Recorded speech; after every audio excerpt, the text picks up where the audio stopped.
If we can please have everyone take your seats.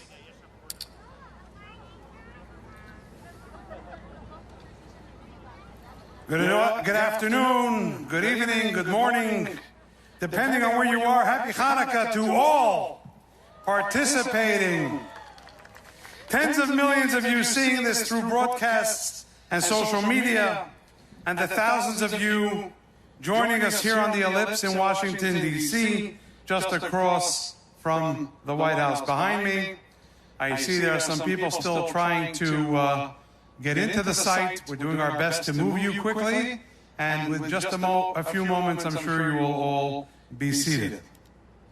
My name is Rabbi Levi Shem Tov. I'm the Executive Vice President of American Friends of Lubavitch, Chabad, representing the largest and fastest growing Jewish organization in the world, with over 4,500 branches and affiliates in all 50 states and over 100 countries. What we are here to do today is part of a global phenomenon, the public celebration of Hanukkah, the Festival of Lights. And we are one of over 13,000 such events scheduled to take place all over the globe over the next 8 days. Young and old, affiliated, and as we say in Chabad, not yet affiliated, literally millions of Jewish people and friends will gather to proclaim the timeless and essential message of Hanukkah. And we are delighted to kick that all off here at this prominent location on America's front lawn. We're joined by some very special guests, and we look forward to a wonderful program. First, I'd like to welcome my father, Rabbi Abraham Shem Tov, the chairman of the executive of the International Chabad Lubavitch movement, who spearheaded this revolution and revitalization of Hanukkah celebrations, and who, along with legendary public servant Stuart Eisenstat, who is here with us today, established this very menorah lighting with then President Jimmy Carter in 1979.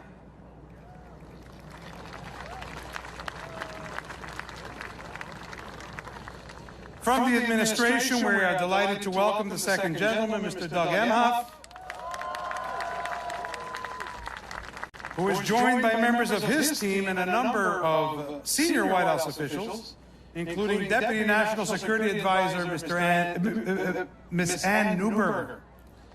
Mrs. Ann Neuberger, who is here with her family. Sorry, I don't normally call her Mrs. Neuberger. I call her Chana because we know her for a long time. But that doesn't take anything away from the fact she occupies one of the most important positions in our government today, keeping us safe in the cyber world. Something we all know we've become vulnerable to lately. So we're happy to have Mrs. Neuberger and her family here with us today. The Director of Vice Presidential Administration, Ms. Cynthia Bernstein, who's here with her family. Herb Ziskindwit, who is the Communications Director for the Vice President, and his family, and of course, the White House liaison to the Jewish community, Mr. Hanan Weissman, who's here with his family, and who, to my knowledge, is the only individual to have served as the White House Jewish liaison in 2 presidential administrations. I know that other senior officials have joined us as well, and I will mention them perhaps later in the program as I'm given their names. You're welcome. Thank you for joining us. We're also honored by the presence of the United States Air Force Band led by Lieutenant Brandon Holtz, and which represents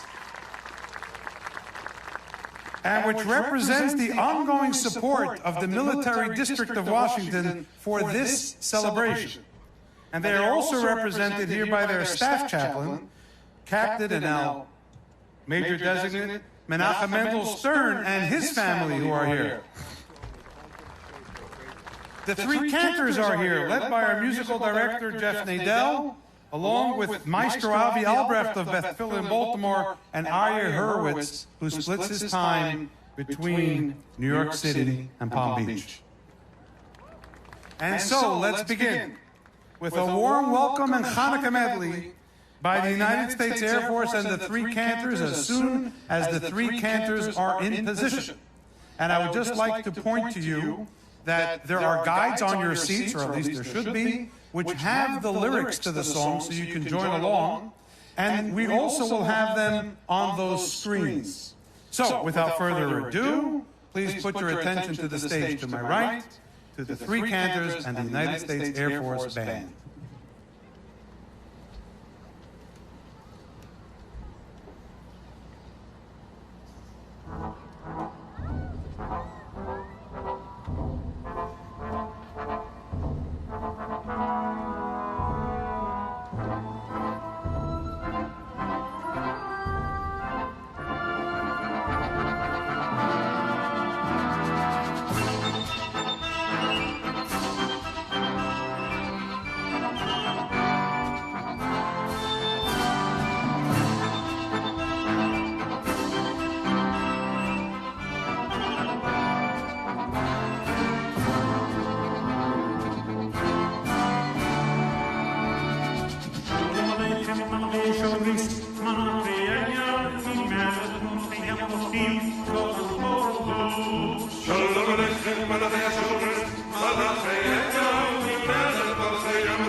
Thank you very much. We're going to continue with the Hanukkah Medley.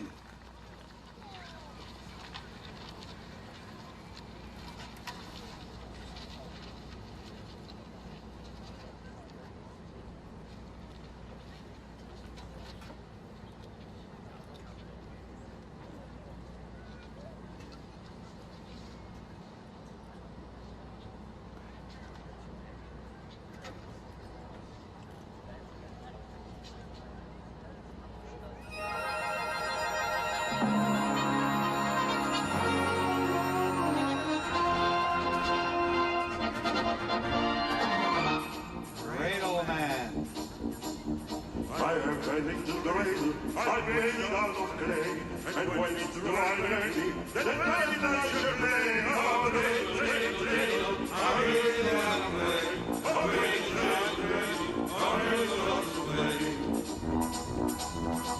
As a lovely party, with legs so short and thin, I waited so tired, it drops and then I win. Oh, drill, with legs so short and thin, oh, drill, it drops and then I win. My great goes, there goes the dance with me, a happy baby great, come right down to me. Oh, drill, we love to dance with me, oh, drill, come right down to me.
nice introduction to the Festival of Lights. So we'd now like to introduce to you a great highlight of this event every year. The two winners of the National Menorah Essay Contest, who will present their winning essays on what Hanukkah means to me. I'm told by the judges of the contest, I only get to see the winners, that there are so many wonderful essays, the sweet little words of pure children which pour in from across the country, who express their hopes and their feelings in words they'll share with us today.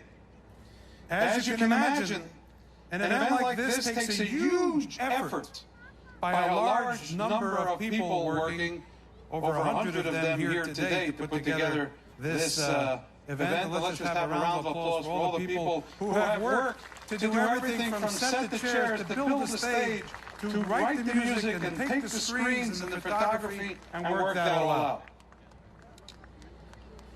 One of those who was dedicated to American Friends of Chabad here in Washington for many years was Rabbi Mendy Darren of blessed memory. Though he left us at a young age, he was a very special individual. And we have decided that, in as much as this was one of his favorite events of the year, we would dedicate this essay contest to him. May his memory be for a blessing. So our first winner is Chava Moskowitz, a third grader of Peter Lubavitch in Chicago, Illinois. One of those here today who actually finds it warmer in D.C. than at home. Please give your attention to Chava. I was a little bit nervous, but I think we'll get through this.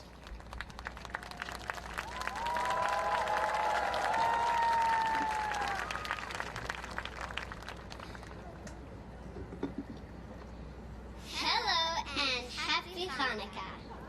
My name is Chava Moskowitz, and this is what Hanukkah means to me. Lower your speech. Okay. Hanukkah is one of my favorite holidays because we gather around the warm lights of the menorah with our family and celebrate together for 8 nights. What I learned from Hanukkah is that just a little bit can have an effect on a lot. We see this idea in the story of Hanukkah, when the small Jewish army of Maccabees were able to fight the big army of our enemies. The small jug of oil was able to last 8 full nights, and when we light a small flame, it can brighten up a whole dark room. This reminds me of something that happened to me this summer. My mother, my uncle, and I were at the beach in Michigan one afternoon. All of a sudden, a man started shooting, and hundreds of people started running away and screaming in fear. One small weapon from one single person was able to make so many people afraid and impact the lives of so many in just a few minutes. Think about it. What if one good person did one positive thing? They can spread so much goodness to so many people so quickly. The Rebbe teaches us that when there is darkness, all we need to do is light one small flame. That is something we do on each night of Hanukkah, and I think that is something we all can do at any moment of our lives. Thank you and happy Hanukkah. Now, you're going to go home with something that's going to make your mommy very, very, very proud. Not only are you wearing a sash that says National Menorah Essay Contest winner, but you are going to get this National Menorah Essay Contest 2021 5782 medallion with your name engraved onto it that Mrs. Caitlin is going to place around your neck. And then you should wear it until the event is over. Okay? Because we have some special people here with gifts for you to take home. Thank you. Okay? And then here's a little box for you to put it in. Okay? So mazel tov to you and your family, and have a happy Hanukkah.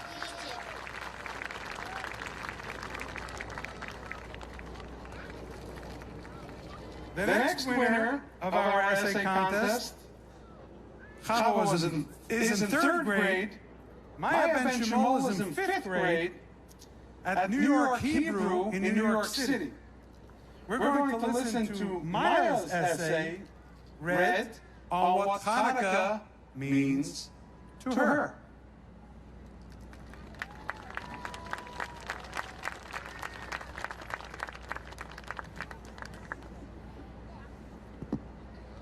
Hi, my name is Maya Ben Shmuel, and to me, the first meaning of Hanukkah is freedom.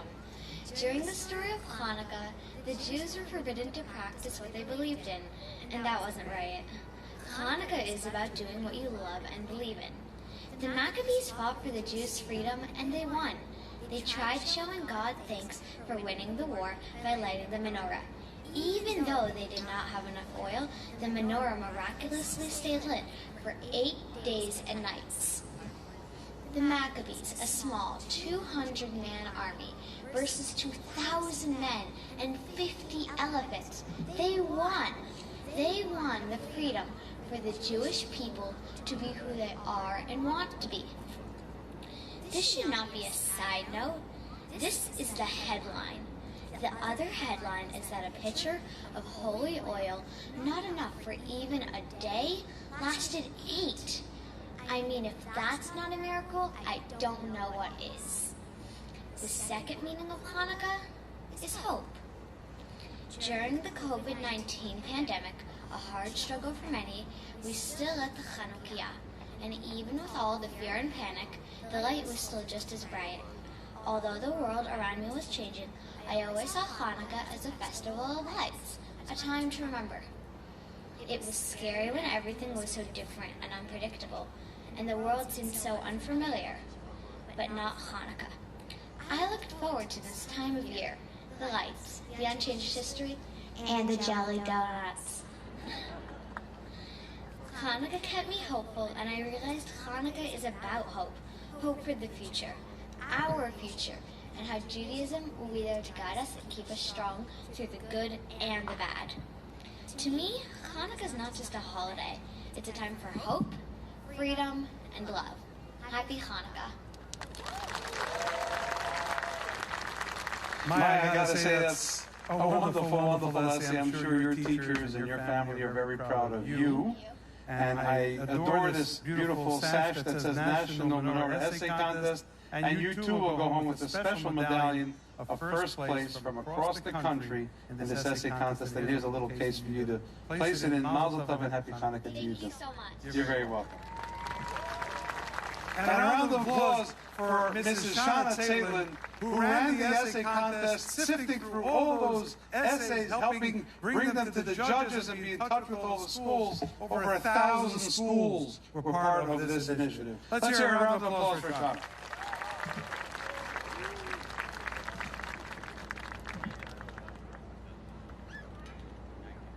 Now for a little history. In 1974, a rabbi decided to celebrate Hanukkah in an unprecedented fashion. Going along with some colleagues to Independence Mall in Philadelphia, where our nation was literally born. I was also born there. Not as big a deal. And express his religious freedom by placing and lighting a large menorah right there. When our bicentenary was celebrated 2 years later, a 30-foot menorah was placed on Independence Mall. And several years later, a similar large one was erected right on the other side of the White House in Lafayette Park. That menorah lighting was attended by President Jimmy Carter, who participated in the event. 2 years later, President Ronald Reagan dubbed it the National Menorah, and the rest is history. Since those days, similar menorahs and lighting ceremonies have taken place in thousands of locations here and abroad, with the participation of presidents, prime ministers, governors, cabinet members, senior officials, ambassadors, mayors, dignitaries, and community leaders.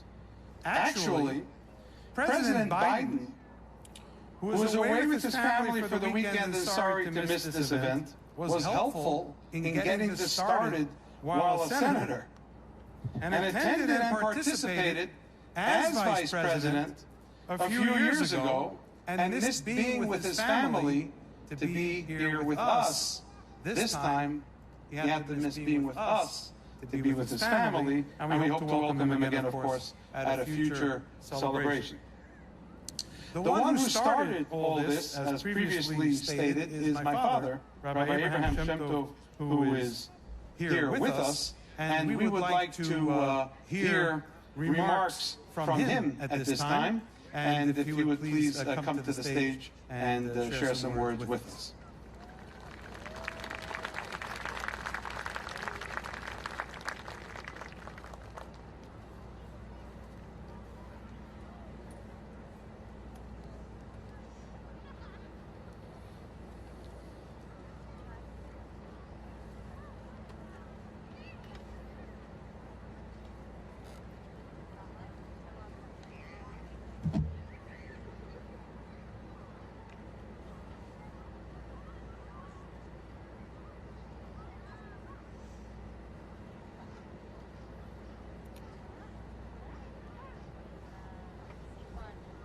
By now, I can already greet everyone here with a happy Hanukkah.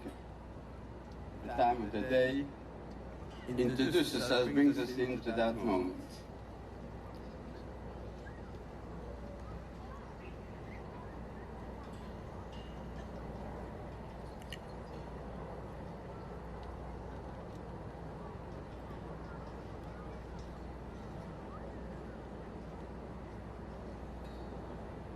The attempt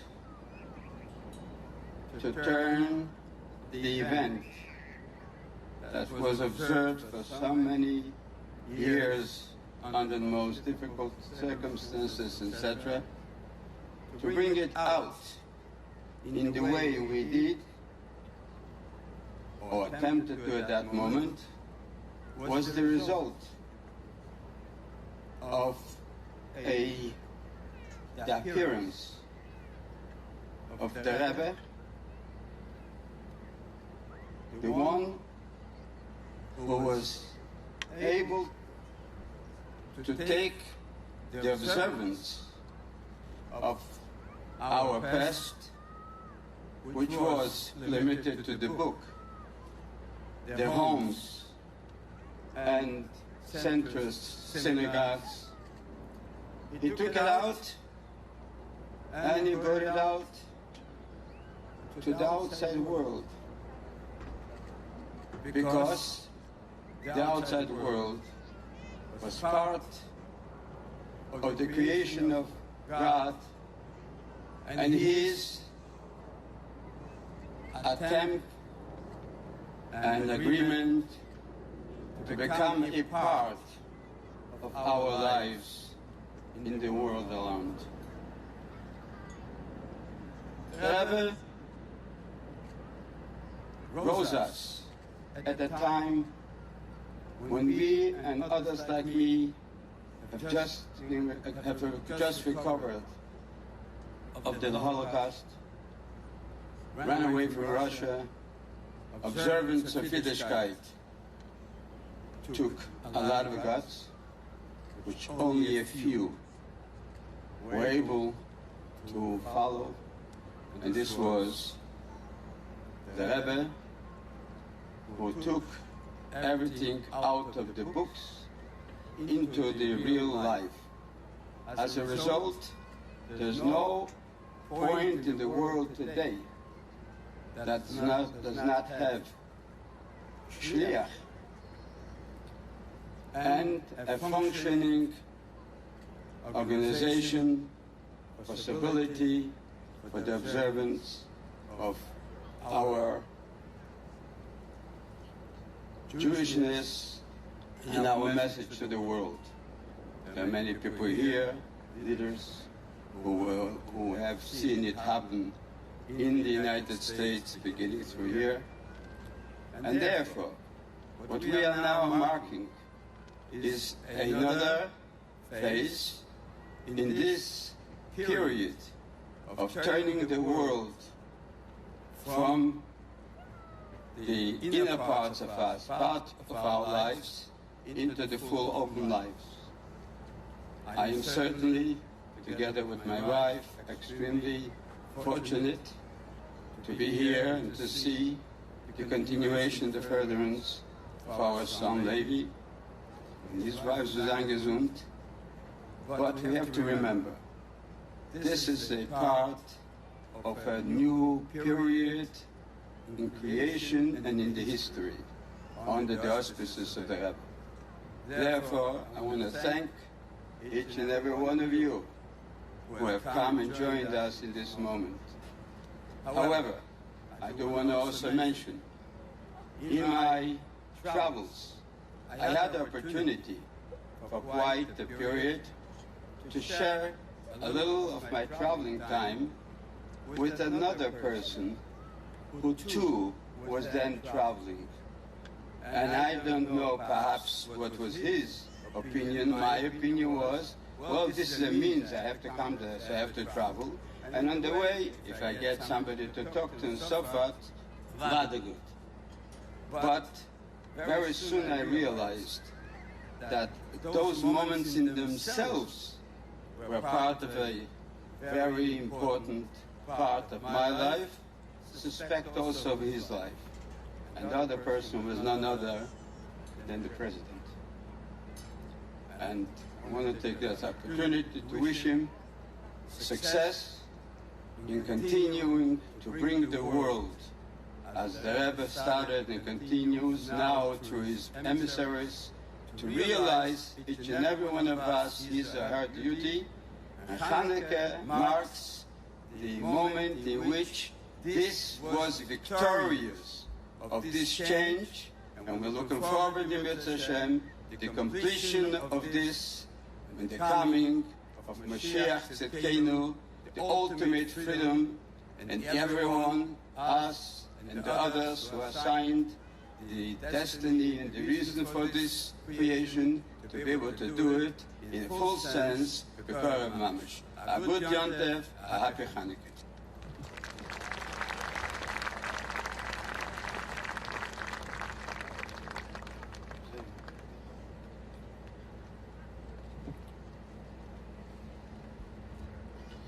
Thank you very much for those words.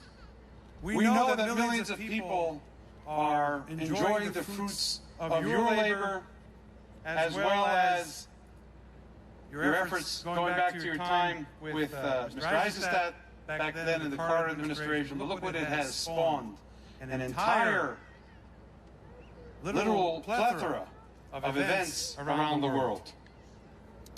As we have been taught,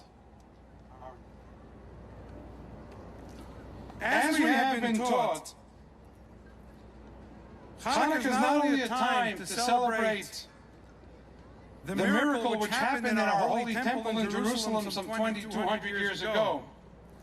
It is a time to recognize all the miracles that God performs for us, even in our time. One such miracle is effected when one saves the life of another. In fact, Maimonides writes, quoting the Talmud, that one who saves a life is as if they have saved an entire world. Did you know that each of you has the power to cure blood cancer, for example?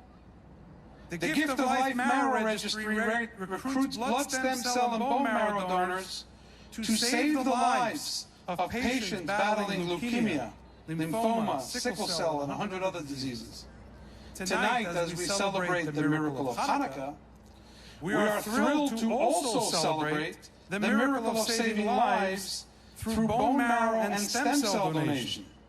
It is actually much easier than it sounds. We're about to witness something incredible. Rosa, from Silver Spring, Maryland, is about to meet the hero who saved her life, and she will be meeting her for the very first time. Welcome, Rosa. You see, Rosa was diagnosed with leukemia, and her only hope of survival was a bone marrow transplant from a perfect stranger. The matching process must be completely anonymous. Fortunately, Rosa's matching donor was in Gift of Life registry. This hero lives in Chicago and has traveled to D.C. tonight just to meet you. Your donor says that having a match is something that everyone deserves. If saving a life is as simple as a bone marrow donation, we should all be on the registry. She also explained that the second she found out she was a match for you, you both became connected forever. I think your husband and sons who are joining us tonight can agree that when the donor saved your life, she also saved your entire world. In a moment, I will introduce your donor. But first, I want to tell you, friends, Gift of Life and our community here in Washington is currently searching for a match for our good friend and a pillar of our community, Mr. Michael David Epstein. An entrepreneur, philanthropist, Jewish leader, and political activist, Michael is battling leukemia and needs a bone marrow transplant to survive. If you'd like the chance to become Michael's hero, or of another patient in need, just stop by Gift of Life's table and register on your way out, or order a kit to be sent to your house at www.giftoflife.org. And now, Rosa, allow me to introduce you to your hero, your Gift of Life bone marrow donor, Rebecca. Rebecca, would you please come forward?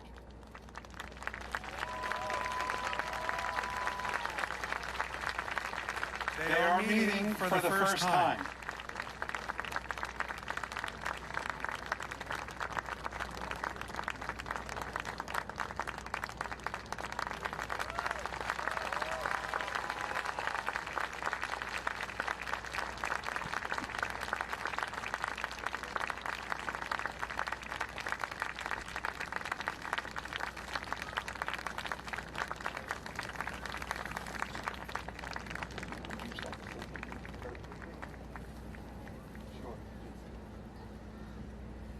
I think we'll break the program and give them a moment. What do you think? Rebecca, I'd like to say thank you so much. I had 2 young boys and a husband when I was diagnosed. It took 3 months to find a donor, and I'm forever grateful. After my leukemia, after 3 months, my brother also passed away. So thank you, so parents didn't have to lose two children. And I love you. Thank you so much.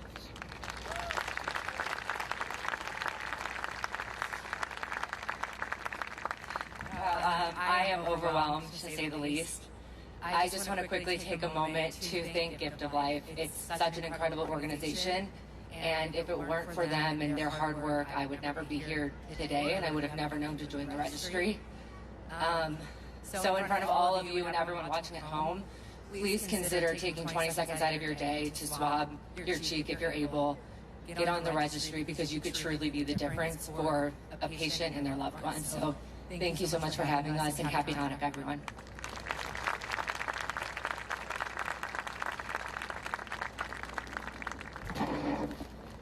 In less than the amount of time that all took, you can help save someone's life. And what a wonderful Hanukkah miracle it would be if we could find Michael a donor for him. We have a special presentation to follow when we're moving right along. It's a Jewish event, so we're running a little bit late, but we do have our time constraints based on our contractual obligations here. So I would just tell you that before we continue, we did have a little clip of President Biden, then Vice President Biden, who my father alluded to before. His nickname was Amtrak Joe. I remember when I was young and coming to start helping my father, and we'd wait for this very important person to come on the train so it could leave. And my father said, "Why don't you watch this man? You'll soon see what it means to be a very big deal and a very big mensch at the same time." So even though he couldn't join us, I think it would be important if we could just show one thing he said last time he was with us, and just enjoy those words this Hanukkah too, now that he is the President of the United States. Can we please restart it with sound?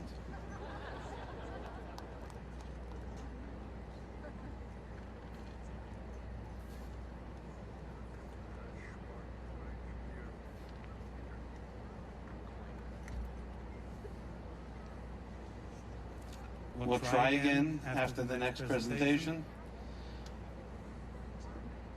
There is an organization called Tzivos Hashem. We call it the Army of Hashem. It's a youth corps that has had millions of children that have dedicated time, their free time in their youth and life, for the betterment of society and for their academic advancement. Time that children use to do other things is used by them to do all types of things like visiting the sick, outreach to children with special needs and learning differences, feeding the poor, helping the homeless, and various academic pursuits. Of course, as King Solomon said, we should educate a child according to their way, because then they will not depart from that path. And I remember several years ago, when we went to visit with President Obama in the Oval Office, there was a campaign about women's education, and the Jewish liaison at the time had flagged something the Rebbe said about a little boy and a little girl and their efforts, and said, could we bring a little boy and a little girl into the Oval for the meeting? And I thought, which ones could I bring? Which ones could I bring that people would feel was a just choice? So we contacted Tzivos Hashem, and we asked, who are your two highest ranking members? And what they did was, they provided for us a 3-star general and a 4-star general who earned their rank by doing all of these wonderful mitzvot in their time. Think of an Eagle Scout type of an environment. And when we walked in to the meeting, the president addressed the children as general. And I thought that if they can get that recognition from the commander-in-chief of the most powerful military on earth for doing mitzvot, then we certainly could take a moment to recognize the two highest-ranking officials, not only presently in Tzivos Hashem, but the two highest-ranking members in history. Out of millions of members over the years and over 100,000 members currently, we have two 5-star generals, Chaim Mushkalov-Kovsky and Moshe Davidson. If they could please approach the stage, they will get their 5-star general sashes and a special cap which marks them as generals in this great effort called Tzivos Hashem.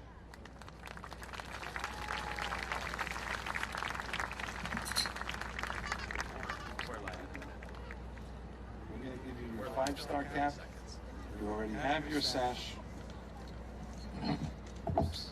And there goes your 5-star medal.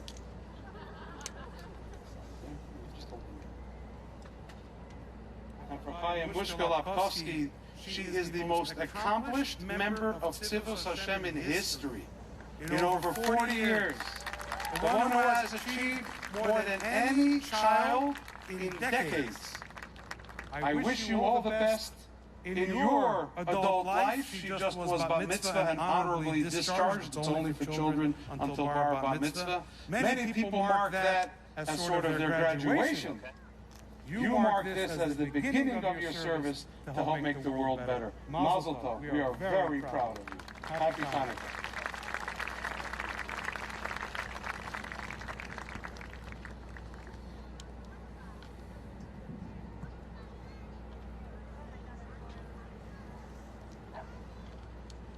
If we can have the President's clip, we'd like it now, otherwise we'll move on. The Lubavitcher Rebbe taught us that every living thing must grow. And just as Hanukkah lights will grow from the first day to the 8th, just as even those who have achieved good and holy things must never be satisfied with what they've achieved yesterday, may you all go from strength to strength. The truth is that Jewish heritage, Jewish culture, Jewish values are an essential, such an essential part of who we are, that it's fair to say that Jewish heritage is American heritage. That's who we are as a people.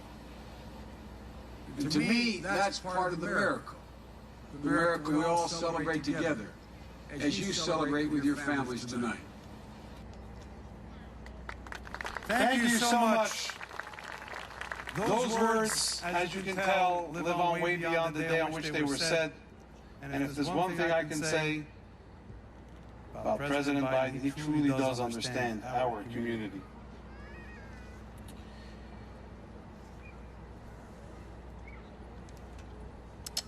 Every year we have the privilege of hearing greetings from the administration.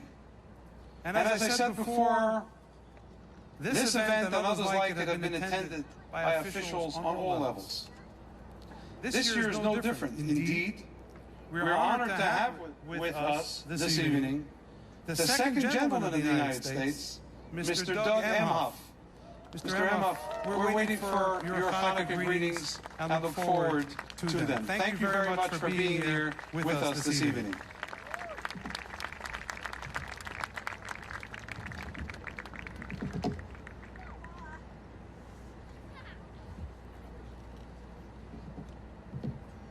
All right, we're in the show, Andrew. Thank you, Rabbi Shem Tov. Thank you, Chabad, for hosting this incredible event. And thank you, Chava and Maya, for those essays. They were really touching and incredible.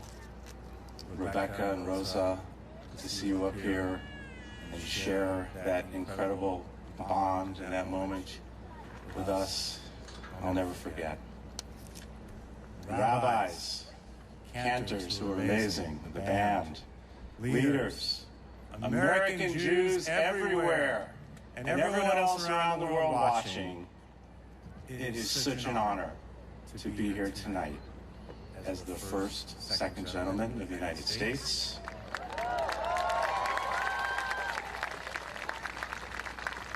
And as our nation's first Jewish second gentleman of the United States. It's also an honor to be here on behalf of the Biden-Harris administration, to be here as this beautiful menorah is lit in front of the People's House right behind us, here on the people's front lawn in this land of the free. In 2014, then Vice President Joe Biden spoke at this very event, and as you just heard, he basically said that our history, our values as Jews are an essential part of who we are as a nation. I believe this deeply. I know this to be true. And like so many of us gathered here today, my family members, my forebears, my ancestors, they left Europe in search of safety and security. They came here to the United States amongst the huddled masses, yearning to breathe free. They built a life here. They raised children. They opened businesses. They worshiped in synagogues. And yet, we know the freedom that my family members and that American Jews everywhere have yearned for and championed. The freedom that our nation promises to all of those that live and worship here. That freedom has, at times, been undermined by hate. And as my wife, the Vice President, Kamala Harris, would say, we must speak the truth about that. We must speak truth about this epidemic of hate. American Jews and Jews worldwide have experienced and continue to experience hostility, discrimination, and violence. And as the Vice President said just a few weeks ago, we must fight anti-Semitism and hate of every kind and call it out when we see it. We know that this hate is horrible, but not at all new. A fact that the Vice President and I were reminded of at Yad Vashem in Israel a few years ago. And just a few weeks ago at the Shoah Memorial in France, I saw there too. But we also know that the story of Hanukkah is the history of a people who do not simply carry on in the face of tragedy, but they're ones who are committed to their faith, proud of their tradition, and grateful for the many miracles and blessings in all of our lives. And on this first night of Hanukkah, that is what we celebrate. That is what we celebrate. So the oil was miraculous, yes.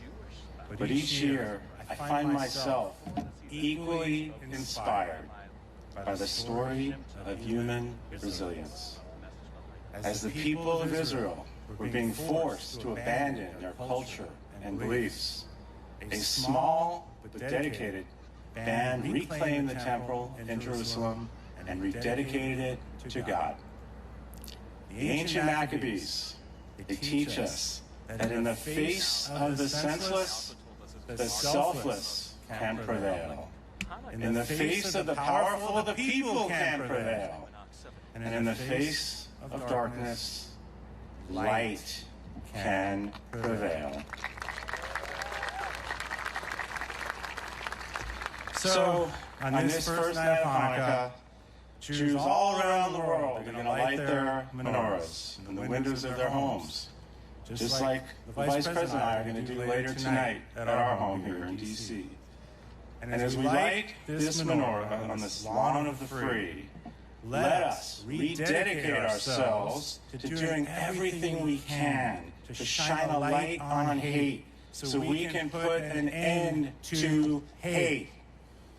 And let us remember always that Jewish history is American history. Our values, American values. And as young Maya so beautifully wrote in her essay, Hanukkah is not just a holiday. It is a time for hope, freedom, and love.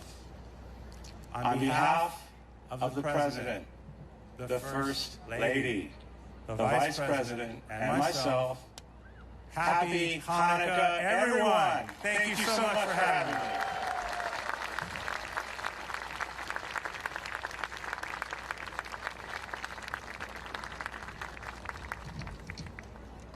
Thank you very, very much. We're just getting used to the title, Mr. Second Gentleman.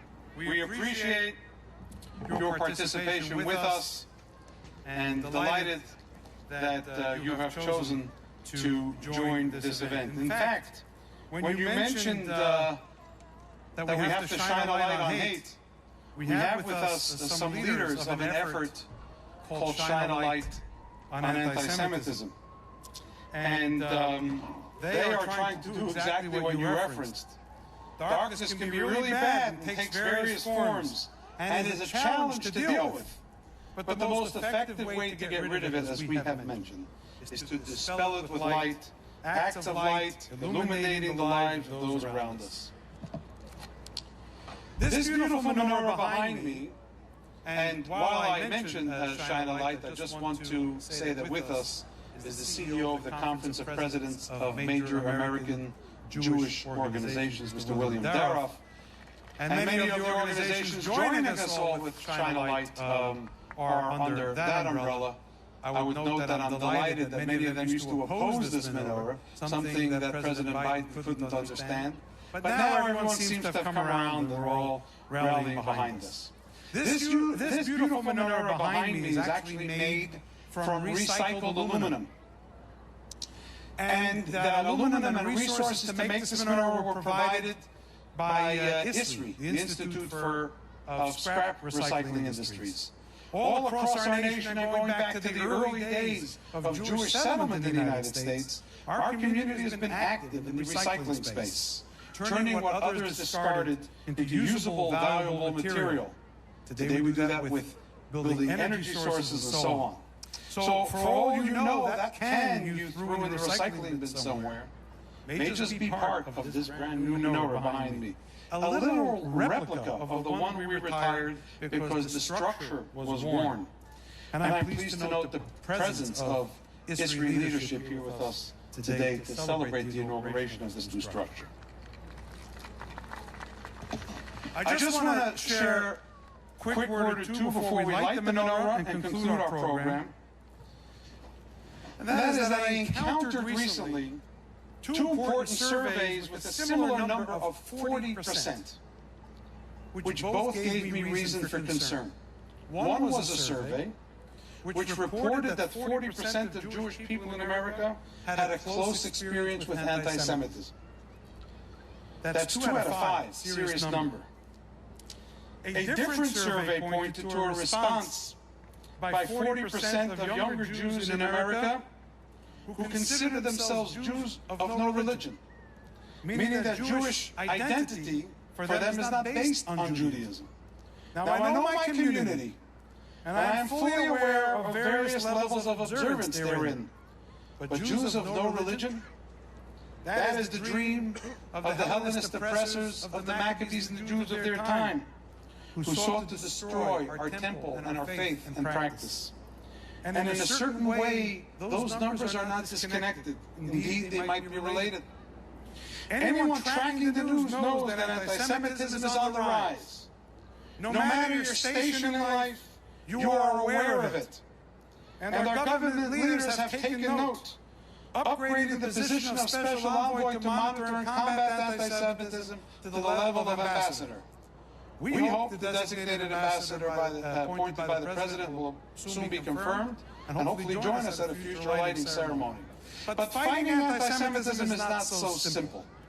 We recently convened a bipartisan event with prominent public figures on this issue from both sides of the aisle. They were clear that the fight is present and that there is no daylight between them when it comes to this issue. I posited then at that event, and I will reiterate it here.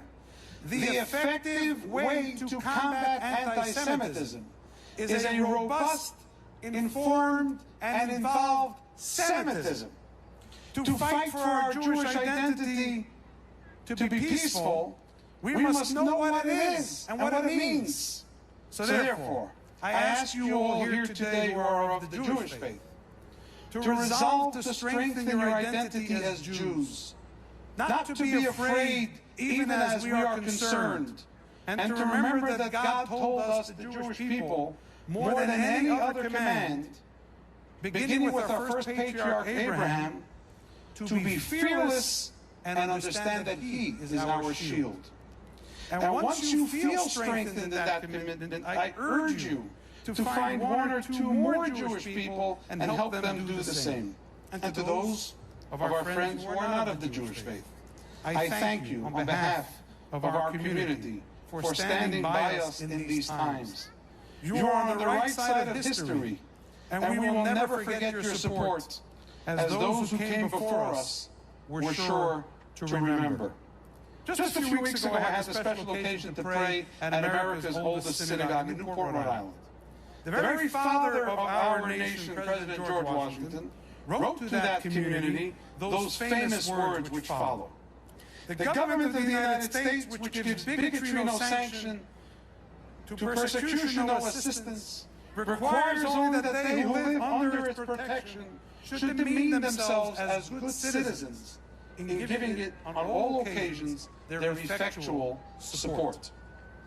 And then the president, our first president, said, "May the children of the stock of Abraham, who dwell in this land, continue to merit and enjoy the goodwill of the other inhabitants, while everyone shall sit in safety under his own vine and fig tree, and there shall be none to make him afraid." And he concluded, "May the Father of all mercies scatter light and not darkness upon our paths, and make us all in our several vocations useful here, and in his own due time and way everlastingly happy." And you may ask, why did I take your time to repeat those words? It's very simple, because I see people of our community sitting here in uniform, who serve in our armed forces to protect our freedoms. And these words were on my mind as I thank God for, among other things, this great country and the opportunities it has afforded people like me.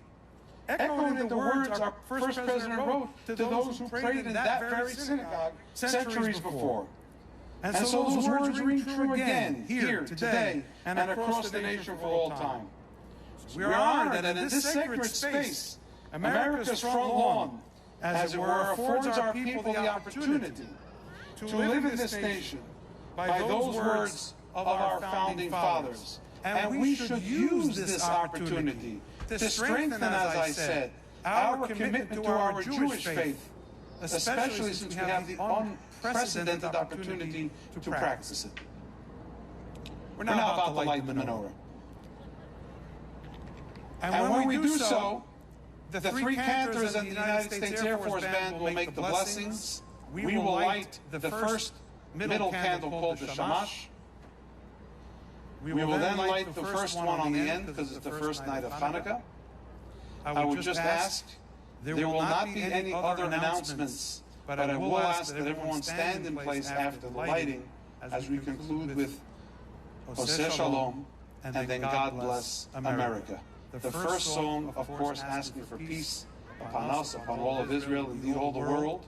And the second song, thanking God for letting us live in this great nation and practicing what so many before us couldn't, so openly and freely, and with someone of such high level participating among us.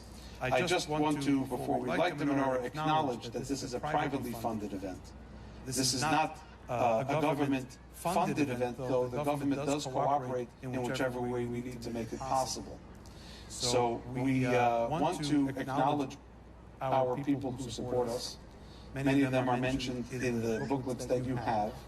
I've actually asked two of them to join us up there in the air to help light the menorah, Mr. Brock Pierce and Mr. Louis Mayberg, people who's here together with his wife Nanette and their family, and they have spearheaded the effort to help make this exercise of our religious freedom possible.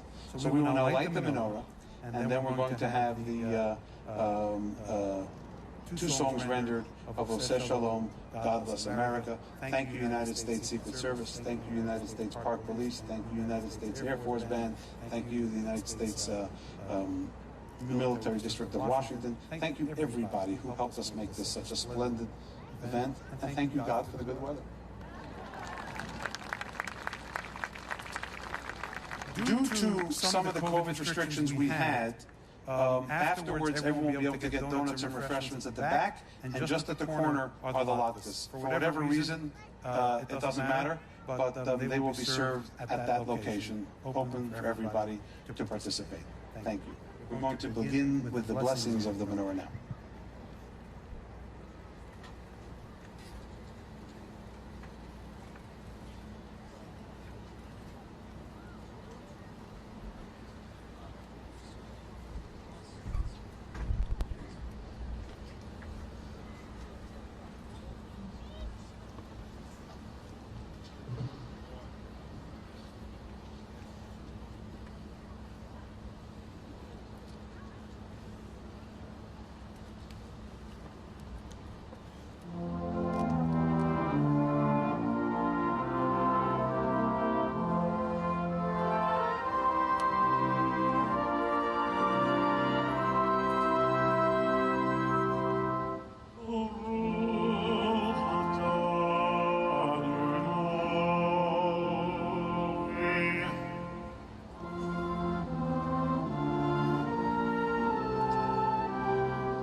Only for a few seconds, but it'll be relit. That's right, okay. Let's just take the metaphor. It's like the soul sometimes looks like it has been extinguished. But there's always that pile of light, the pinta that never goes out.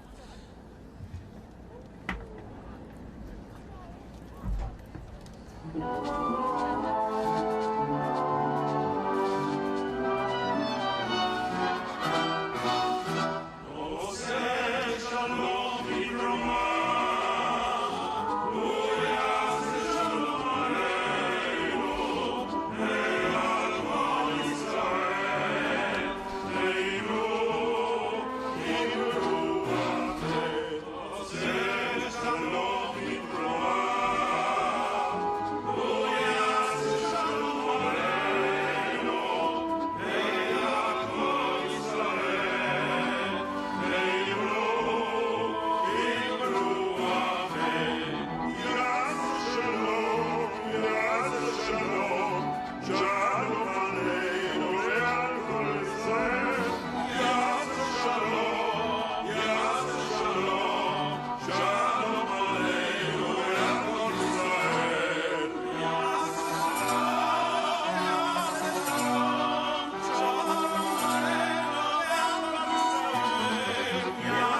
bless America. One thank you I'd like to put there is for Rabbi Menachem Shem Tov and Racheli Shem Tov and Rabbi Shua Heft and Esti Heft, who have done so much of the behind-the-scenes work together with Eli, Bati, and Benny and Aaron to make sure that so many things you haven't noticed worked out. God bless America, and the conclusion of our program.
Have a safe trip home. Good night.